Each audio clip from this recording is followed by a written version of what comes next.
I am back. I'm gonna make this as quick as I can because we have got a lot to go over today. We are going to be doing the best of 2017, so I'm sure many of you noticed I have been gone the past 2 months. This past semester with school, it was my last fall semester, and with an internship and school and doing Texas House of Glitters, it was just a lot, and YouTube kind of fell to the back burners, but I am back, and as far as I know, I'm not doing an internship next semester, so hopefully you will see a lot of me. So we are going to go over the best of makeup and maybe a little bit of other things of 2017. Some of these products came out in 2017, some I tried for the first time, some I retried. So if you want to see all of my favorites for this year, which is almost over, 2 more days, that's absolutely crazy to me, then just keep watching. I have a few items from kind of every category. Some I have a lot of, you know, the eyes, that's probably going to be our busiest one. So let's just start off with facial sprays. So definitely hands down my favorite facial spray that I tried for the first time this year. It's not a new brand, it is Mario Badescu. We have the cucumber and green tea, and then the rose water facial spray. What I like about these is they have a lot of skincare in them, so they really make my face feel rejuvenated, especially in the winter time, which if you can tell by my voice, I am sick right now. It really helps with my dry skin and just making sure that my foundation doesn't stick in all the right places, and it just smells good. So sometimes I do go a little overboard. And one other product that I have that smells really good as well that I'm not the biggest fan of, but it has grown on me, is the Gerard Cosmetics Slay All Day setting spray, and this is in the scent Peach. And the main reason I don't like this is it smells like peach rings, and I'm okay with scent, but it has like an overbearing smell. But this transforms my makeup and it makes sure that it stays all day. So for foundations, I'm not really one to really change up what I wear, but this year I did try out quite a few new ones just because a lot of things were coming out on the market, especially with drugstore. One I threw away the other day was the Wet n Wild Photo Focus. That was a huge one, and it's definitely not one of my favorites. It definitely leaves me cakey and oily at the end of the day, which is kind of a weird combo to go together, but I do have 2 favorites. The first one is the Mirabella Skin Tint Cream Full Coverage Foundation. This was sent to me in PR.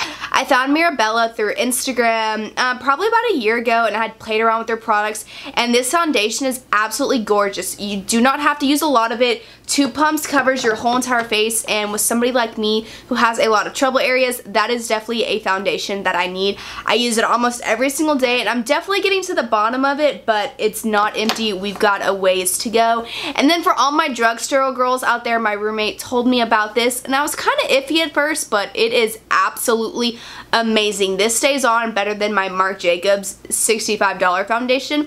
This is the Rimmel Stay Matte Foundation. It is absolutely amazing. So it kind of has like a moussey texture when it first comes out, but as you put it on, it goes on like a liquid, and it dries down really quick, but it doesn't catch anything. It's not cakey. It's a really weird formula. I'm not really sure how to describe it. If you've ever tried this, you'll know exactly what I'm talking about when I say it's moussey, but it doesn't go on like a mousse, and it dries down, but it's not cakey. It works absolutely gorgeous. My only thing with it is I can't wear concealer with it underneath my eyes. My under eyes always have given me trouble, so that's just kind of a little downfall on it, but since it does cover up so much, I never really need to wear concealer with it. So I'm not really a big concealer person. Most of the time I just forget to wear it, but one that I've always gone back to is the Urban Decay Naked Skin Concealer. It is just absolutely gorgeous on the skin. I do like the doe foot applicator that it has. It's what I use to do my cut creases with. I will literally just take it like this. I won't even take a brush, and I will just put it into my crease. I just love the way that it works, and it is a very soothing concealer. It's not thick, it's not runny, it's not too liquidy, it's not too thick. Again, kind of a weird formula to talk about, but it does feel weightless. That's in the title or in the description of the name, and it is absolutely gorgeous. The one thing I don't like is this is their lightest shade, and it's not light enough for me, but most concealers aren't, so I'm not really a big eyebrow person, so I don't necessarily have a specific eyebrow pencil to talk about, but I do have 3 different eyebrow gels to talk about. So hands down, my favorite one, which I discovered last year in a BoxyCharm, but I recently had it sent to me again, is the eyebrow gel by the Brow Gal. This has been sent around in BoxyCharms, Birchbox, Ipsy. We also got a little like a powder eyebrow set from them. They are definitely around. They are definitely around on the market, and this stuff makes your eyebrows stay all day long, and it's clear. I do like clear brow gels rather than tinted ones. I have this little one from Tarte, nothing too special about it, but again, it is clear and it works extremely well. And then the one colored or tinted one that I do like is from Pacifica. It is the eyebrow gloss and set. Sorry, I don't know why that was so hard. This was sent to me, but it does have a very light tint to it, so whenever I'm not wearing any eyebrow makeup doing my eyebrows, I do wear this because my eyebrows are pretty damn ugly. Primers! Y'all, I went through a ton of primers this year. I went through so many. So one thing before we get to the primers, it was all over Instagram. If you know Instagram and you know oil, you'll probably know what I'm about to talk about. This is the Sally's, I don't know how to say it, the Unicorn Essentials, so the Unicorn Tears oil. I did like wearing this underneath my foundation for a while. What I have found is I don't like necessarily putting it under my foundation and then putting my foundation on, if that makes sense. I like to wear it at night. It definitely helps rejuvenate my skin. It makes it look very youthful and very glowy, but I did find when I put it on my skin and then I put foundation on top of it, my foundation didn't sit the same. Now that doesn't necessarily mean that works for everybody, just we all know my skin is a little wonky, so I don't do it that way. And then we have the Rimmel Stay Matte Primer, which obviously I believe works best with the Stay Matte Foundation. It works absolutely wonders. It comes out kind of like a milky white, almost looks like a lotion. It's not tacky, not drying. It's a formula by Rimmel that I just cannot explain, but if you have tried the product, you know what I'm talking about. And then the one that this was like the only product that I really like jumped on the bandwagon with. It's the only product I've tried from the brand. It's the Milk Cosmetics or Milk Makeup Blur Stick. This thing works wonders. I got my mom to try it, and she does not try things, let me tell you. She does not get away from her Mary Kay. And she tried it. She absolutely adored it. I will wear this even when I do not have foundation on, and it makes my skin look great. Obviously, it does not cover up my acne, but again, I do have very big pores, all that gunk around my nose, just kind of all around my face. I don't have good skin, guys, but this does blur your skin, so I do believe that it is worth the money. I wear it almost every day, and I have more than half left, and I got it back in March when I met Lusterlux.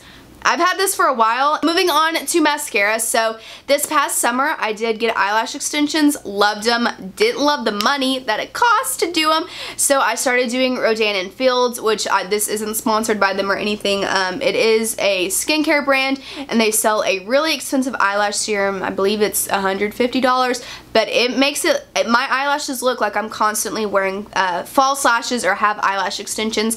And so these two mascaras I think work best now that I do have longer lashes. But even before I was using the eyelash serum, they did make my eyelashes look very voluminous and look like they were fake. And so the first one that I tried was the L'Oreal Lash Paradise, and this is actually a dupe for the Tarte Lash Camera Lashes. So this is in the $20 range. This is still 10 or 11 bucks. It's up there in the drugstore price. This came out, Tati talked about it.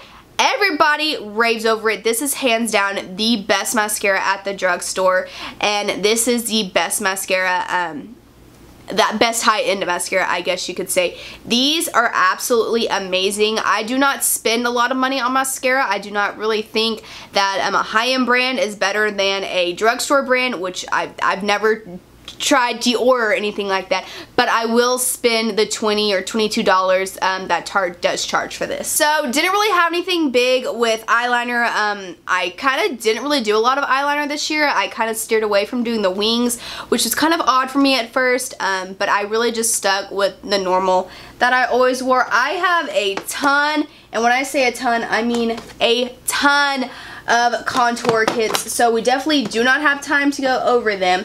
But I do have quite a few favorites, and one of them is the Wet n Wild Contouring Palette. It has a banana powder with it. This is so buttery, it's almost shocking that it's only $3. I was thoroughly impressed. And then one thing that I found, and the only reason I picked it up was because it was at TJ Maxx. It is the Kat Von D Shade and Light palette. This was there because she came out with new packaging, so this is their old packaging. Her new one has the letters, they're kind of risen on the package.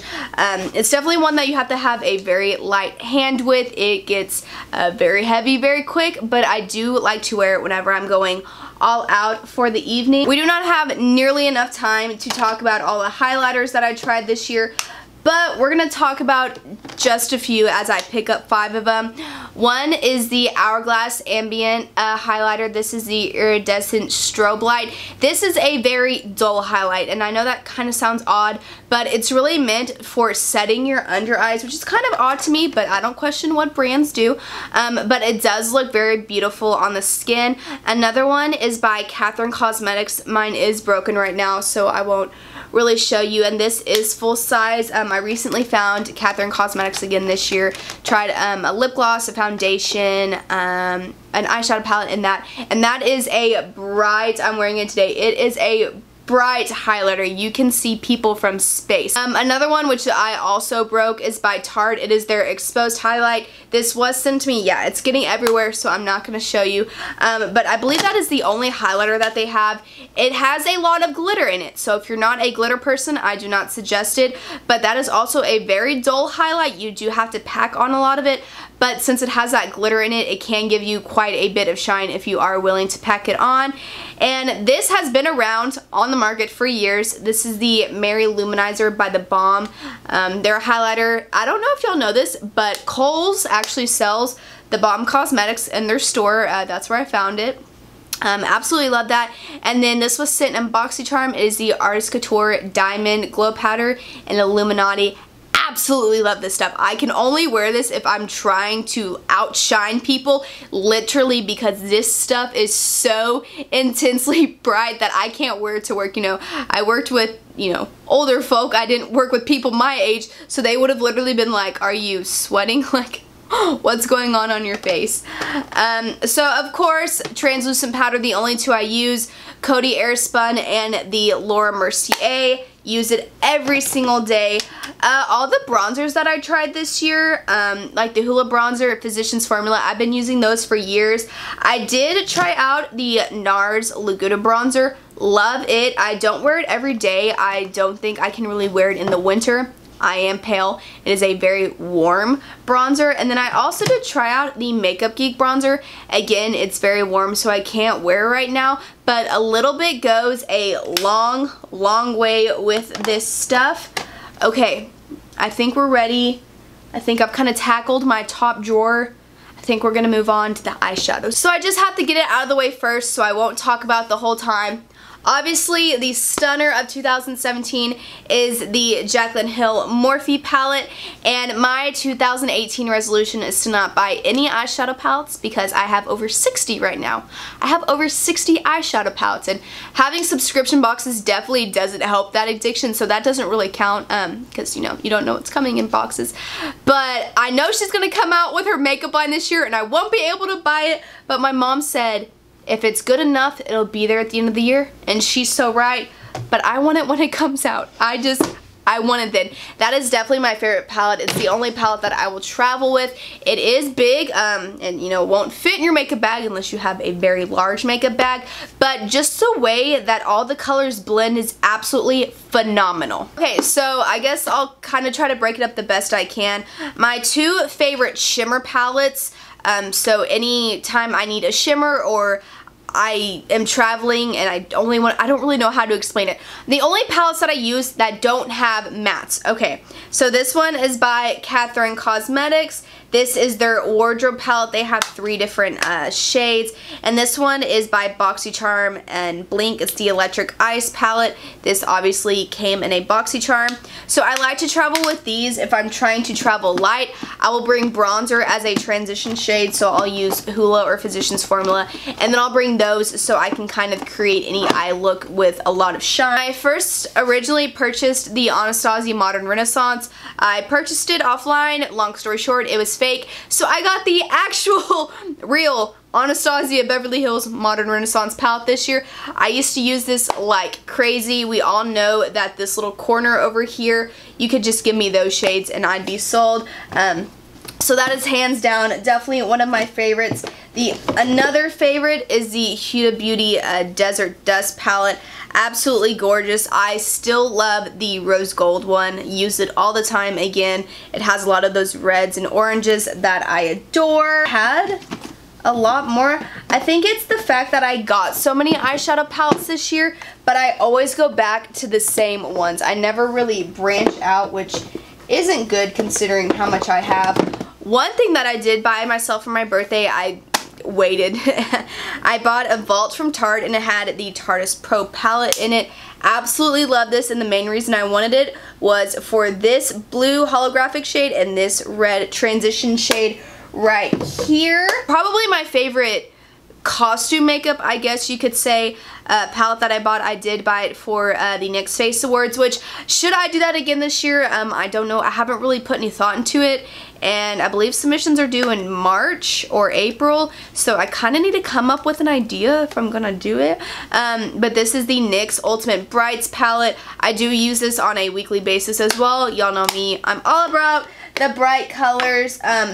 One palette that did kind of surprise me was one that we got in a BoxyCharm. Is the Winxie Luxe Kitten palette. It's just a really good travel palette. You have your transition shades, your deepened shades, inner corner highlight, lots of shimmers. I was truly surprised by it, and it's actually a really good palette. I was thoroughly impressed. So off of eyeshadows, but still working with kind of eye products, we're gonna move on to glitter. So we already know one thing I'm gonna mention, but we'll go to that later. One thing I really enjoyed were the Stila Eye Magnificent, whatever they're called. I don't really know how to pronounce them.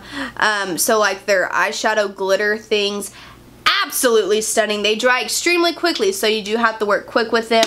Another thing I really enjoyed were these little pods from Estee Edit. So on the top you have a cream, so a cream base, and then on the bottom you have kind of like a glitter shadow that you set it with. So a lot of their colors are very deep and very bold. So if you're not a bold person or you don't like deep purples, blacks, olives, I wouldn't go for it, but it's definitely an investment if you like to do things like that. This year I did open Texas House of Glitter, so that was a huge blessing to me. So it's been a great year. I broke even. I came out with a ton of new palettes, and this is actually a palette that I will be coming out for Valentine's Day. Still trying to think of a name for it, but this will be the Valentine's Day palette. All the pinks, purples that we have in the shop, they're all in here. Whites, a few pastels, a couple golds, so pretty much everything you could possibly want. There's a red. It's literally perfect for Valentine's Day. I am doing 50% off in the shop right now with code HollyJolly. Everything's in there. I do have some of our older palettes that we don't have on the site anymore, but they are also half off, so those are $12. So if you like glitter, that's definitely something you'll want to go and check out. So I think that's about all I have for eyes. Like I said, I always go for the same thing. I'm really big on like trying. I try a lot of new things, but I always go back to the same ones, which isn't very good of me. So I guess now, again, and y'all know I'm also not very big on lip products. I'm not very big on anything besides eye makeup, which it happens. So I do have a couple of favorites. Not really. I'm a really big lip gloss person, so my favorite lip gloss was the Tarteist Pro Lip Paint in Tinsel. It's just really pretty, goes on super easy, matches anything, and you can apply it on top of any matte lipstick, and it works beautifully. Obviously ColourPop is always one of my top ones. I didn't really buy a lot of new lip products this year. I'm not a lip person. A couple brands I always suggest. Ofra Cosmetics has great liquid lipsticks. ColourPop, obviously. There's quite a few from the drugstore. I did try the Pretty Vulgar in this month's BoxyCharm. It's great. Makeup Geek actually has really good lipsticks as well. I got this in a BoxyCharm. I got another one in a little set. I don't know if y'all have seen this, but Glam Glow has these little pods. It's kind of like a chapstick, but a lipstick in the same. Very pigmented, and they do last all day. I think they're really, really cute. And then this brand, La Quay and Company. I don't really know how to pronounce it. I got this in a BoxyCharm and in a glossy box. I believe they are a newer brand, but these are very nourishing on the lips. They feel amazing, and they do last all day. So if you're kind of like literally a lippy, like a lipstick in a tube type of gal, and not with the applicator, I don't really know what I'm saying, that's really good. And then obviously with brushes, I get the Morphe Me Live Glam every single month. Morphe is kind of my go-to when it comes to brushes. I think they have really good high quality eyeshadow brushes and face brushes. That's literally 95% of my collection is Morphe, and then I also do have Vanity Planet, Cargo, a few other ones. Luxie also has really good brushes. I just have way too much to show y'all. This video would be way too long. I didn't include eyelashes mainly because I don't wear eyelashes anymore at all. But if you were looking for a really good pair of eyelashes from the drugstore that look very natural, but you can tell that you're wearing false lashes, the Eyeliner 111s are beautiful. If you go back and watch my videos, I guess, from last Christmas time to about the middle of this year, those were the only lashes I would wear, mainly because they were the only ones that would cooperate with me. So I know that I didn't go into a lot of depth, but like I said, I just have way too much, and I just didn't really have a lot of time to play with makeup this year, which makes me sad because, you know, this is what I love. But with opening Texas House of Glitters, that was just my main goal for this year. And then with school coming down, I'm graduating in May, so it's definitely been a very busy year. I wasn't completely focused on YouTube, but I'm hoping to get back into it, and you'll see a little bit more of me in January. So I really hope you guys enjoyed this video. I wish you all a very Merry 2018, and I hope you had a wonderful holiday season with your families. So leave any comments down below. What were your favorite products of 2017? I hope I talked a little bit slower than I normally do. I don't think I did, but here's to hoping, and I'll see y'all in whatever the next video is I upload. Bye, guys.